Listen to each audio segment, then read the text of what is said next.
الحمد لله والصلاة والسلام على رسول الله صلى الله عليه وسلم أما بعد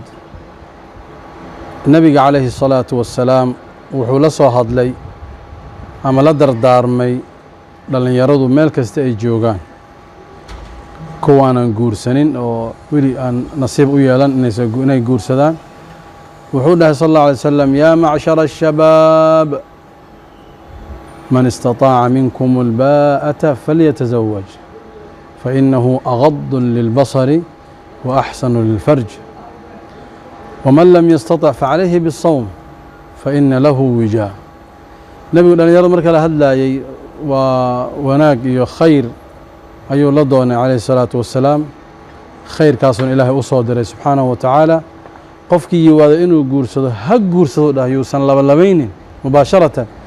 dadka qaar dhahayo dee haddaan shaqo bilaabay waa inaan guri helaa oo guri gabadha ay ku dhaqanto waa in waxa weeye meel ijaar ma geli kari wahalima wajara طيب intaadan ijaar geli karin dhowr sano saddex sano afar sano shan sano maxaad ku joogaysaa caafimaad waad qabtaa lacagna waa haysataa fitankii way badan yihiin gabdhihii meel kastay socdaan nebigii dardaarankiisna waa yeeli weysay طيب maxaad ku joogaysaa maxaad ku noolaan doontaa dee say u badan yihiin dhalinyaro mana la sooma hadda soon iyo cibaadaad ma jiraan طيب marka qofka inuu guur isku ilaaliyo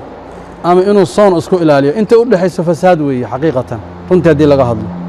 fasaad iyo dee mid baan saaxiibnahay iyo dhowr sanaa iswadnaa iyo waan sheekaysanaynaa iyo xiriir baa naga dhexeeyey iyo wahaluma wajar intaasi gabadhaasi ajnabadka aad warkeeda dhegaysanaysid xaaraan wey kuma banaana inaad la fadhiisato xaaraan wey ma banaana marka dardaaranka nebiga haddii la qaadan waayo fasaad baa imaanayso marka man istataaca minkum albaa'a ma oboodaa inaad waxa weeyaan guursato falyatazawaj waxaad qisada ku jirtaa nebiga sal ly slam inuu nin saxaabiya u yimid uu dhahay yaa rasuul allahi guur baan rabaa markaasuu dhahay maxaad haysataa waxba ma haysti walow khaatam min xadiid xataa hal faraantiyo bir hataa ma helaysid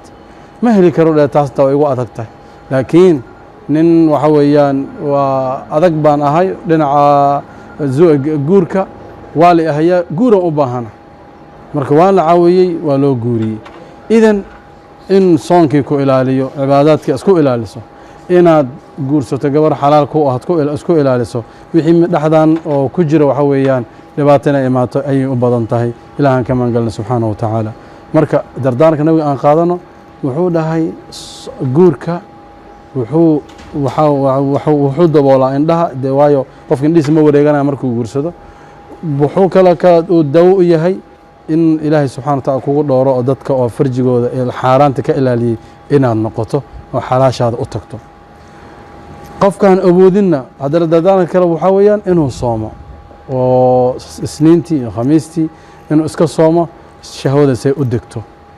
wixii meesha u dhexeeya marka nin xaaraan raadinayo ama qof xanuunsano aanba waxa weeyaan dareen aysan ku jirin ayuu iska noqon karaa wasadaqa الnabiyu sala اllahu alيه wasalam wamaa yantiqu can اlhawa in huwa ilaa waxyu yuuxa baaraka allahu fiikum marka waxaan leeyahay